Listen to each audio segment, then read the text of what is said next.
Marie, and today, Rose Quartz, channeled message from Rose Quartz.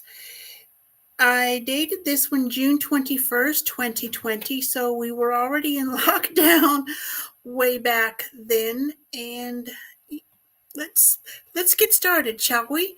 So there are different forms of rose quartz. This one is a gemmy because it is such a beautiful, deep, rich rose quartz. This one is from Madagascar. And this guy, there we go, is unpolished. Put that one down easily. From Madagascar. And this particular stone, it's kind of a palm stone, but it is an odd shape, and I love it. And this one is from Brazil. Look at the difference in the coloring. See if I can hold this so that you can better see the difference in color from rose quartz from different places.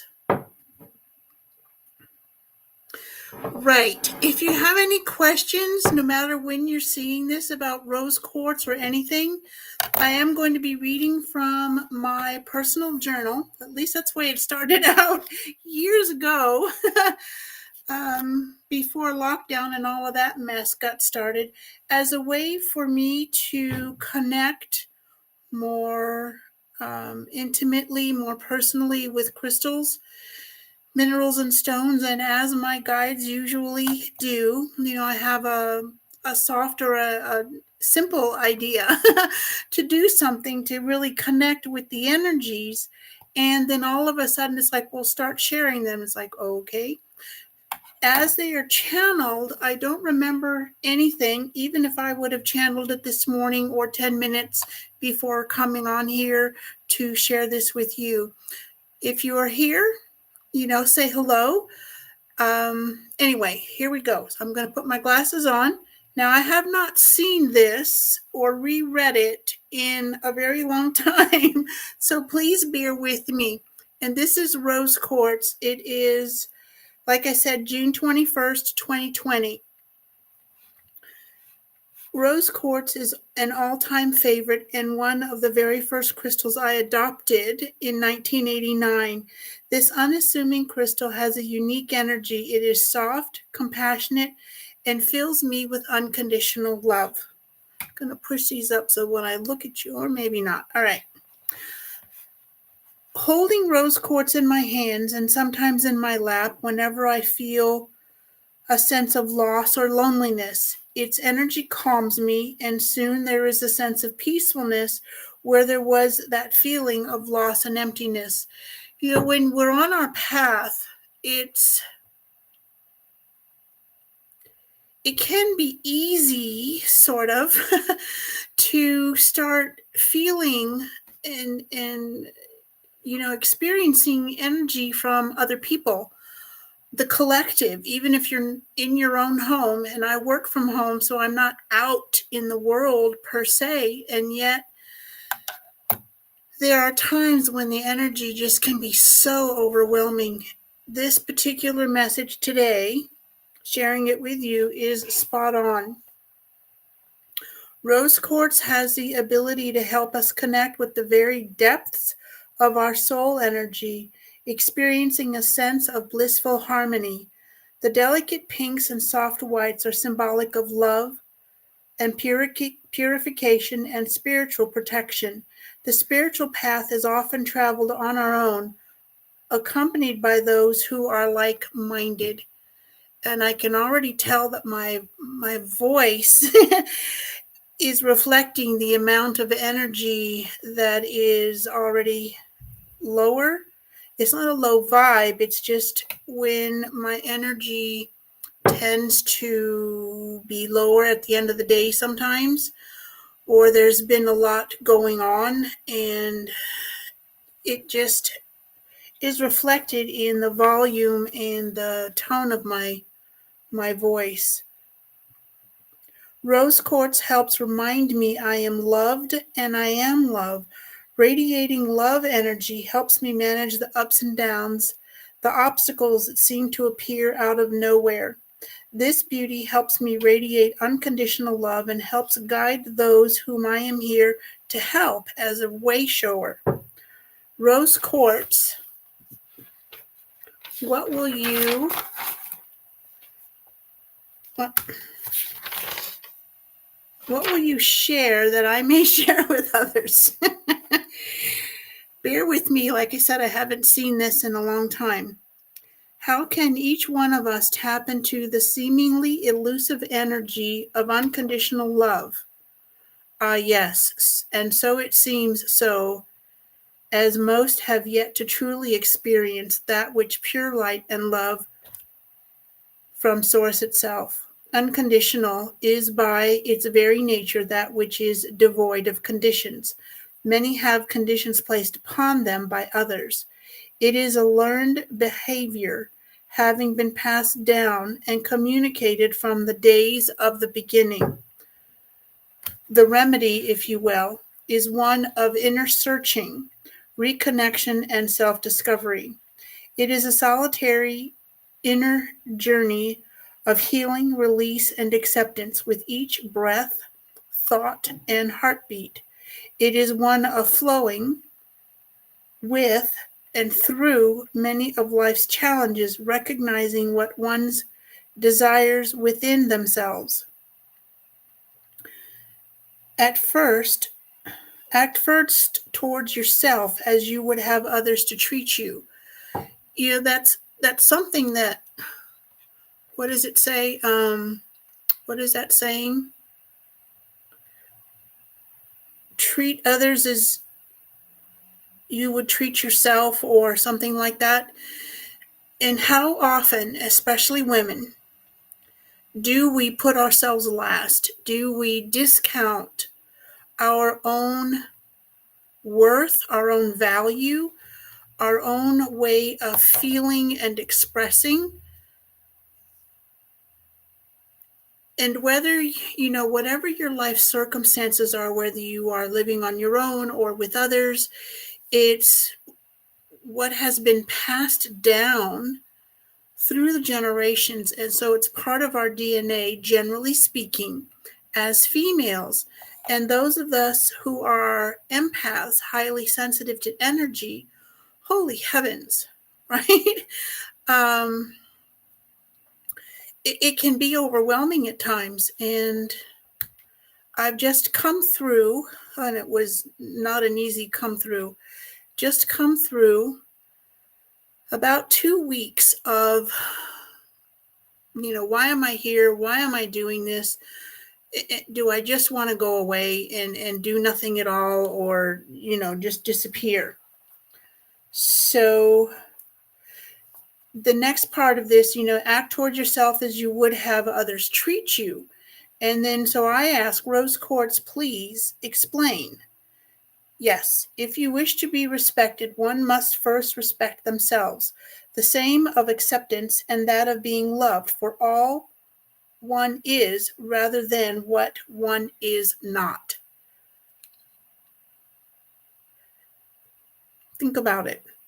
Love yourself for all that you are, rather than what you are not, or what you have been told you are not. Interesting. Not always easy to do. Simple to say, but sit. The next part is, judge not yourself, nor judge others, lest you be judged unfairly. Well, even when you practice non-judgment, people are going to judge you like whatever. It's like that's their story. And I remember growing up, my mom was from the Midwest, and it was always about, what are the neighbors going to think? It's like, well, who cares what the neighbors think? Well, I heard it so many times, I get to unlearn that. People are going to do, say, feel whatever they do, and most often it is a reflection of them and not of what you're doing or not doing. Judgment is a form of condemnation of dreams, thoughts, desires, and emotions. Treat yourself, dear ones, as you strive to understand who you are. Choose to see with eyes of love, being aware of all around and within yourself and others. Be aware and acknowledge, choosing to see differently, fully in tune with what is being presented to you. All seek solace in that which appears to be elusive, unconditional love. Love first yourself and love others as you would have them love you. Thank you, Rose Quartz. You are most welcome. Be at peace. All is unfolding as the lotus which rises above the muddy depths of its earliest beginnings. Years ago, when I was still living in Hawaii, many years ago, I had an opportunity to go to Korea, South Korea, thankfully. And one of the treasured moments, and I can almost see it when I close my eyes, this beautiful, the lotus pond, holy heavens. The lotuses, the leaves were 6 and 7 feet tall. And then the flowers, the lotus blossoms, would rise above that. I later learned that the lotus flower actually starts in the mud. It's so if this is the surface of the pond and the leaves are like really tall, so the lotus blossom, let's pretend this rose quartz is a lotus blossom, is in the mud, and it rises at sunrise. It starts to rise up above the leaves. Okay, so we'll pretend my head is the top of the leaves. It rises above the leaves, opens up for the day, and then as the sun starts to set, it brings its petals back in and folds them together and descends back into the mud at the base of the pond. And it does this for 3 days, up and down, up and down, up and down. It's like regeneration, rejuvenation. It's like a rebirth. Rose quartz can help you. And, to be transparent, there are sometimes I just don't want to touch the crystals. I just want to feel what I'm feeling. When you start to come out of whatever funk, F-U-N-K, you are feeling and experiencing rose quartz in whatever form you have. A gemi obelisk, a pocket stone, or a palm stone, touchstone. I guess this is more of a touchstone than a palm stone, or a raw piece. They all have beautiful energy. And it is really important to help yourself rise above whatever it is you're feeling after allowing yourself to actually feel what you're feeling. If your eyes need to water and cry, then do that. That is a cleansing of your soul. I learned that from someone a long, long time ago. And it's like you are rising up from the depths of whatever you have just experienced or are continuing to experience. Maybe it'll take 10 minutes, maybe an hour, maybe 10 hours, a whole day, a couple days, 2 weeks. It takes what it takes. And be okay with that. Treat yourself, beautiful soul, as you would treat a best friend or a loved one or a child if you have children, grown or, any size.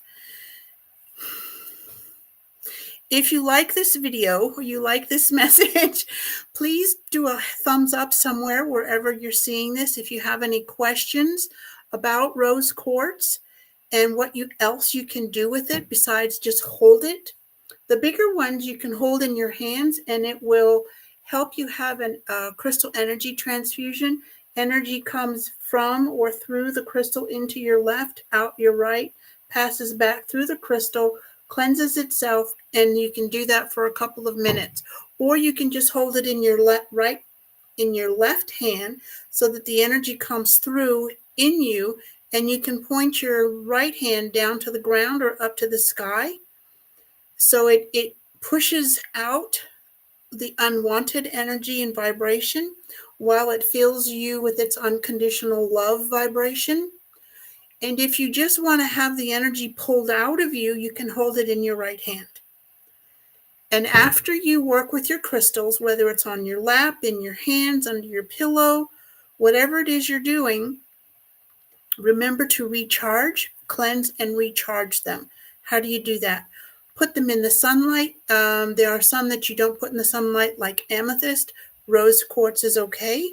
You can put them on a windowsill to have the sunlight cleanse them for a couple hours. Yes, you can do full moon and new moon. I like to do sunlight because it's there nearly every day, and the full moon and new moon come around, in their cycles. So it's a little less frequent, but you can do that as well. Also, you can do a sound bath with a singing bowl or an Om CD. You can also burn some incense, and if this is incense wafting, okay, let's pretend, then you can put your, kind of wave, or if it's an incense stick or a Palo Santo stick or a smudge stick, you can use the smoke from your smudge stick around the piece. You could also, let's see what else. Oh, right. Kyanite or selenite, having big chunks of either, you can put them right next to them. And sometimes I do that when I have my crystals under my pillow. I put them on a selenite charging disc or a slab, or near a great big slab that's raw of selenite or kyanite. Thank you for being here. Namaste, beautiful soul.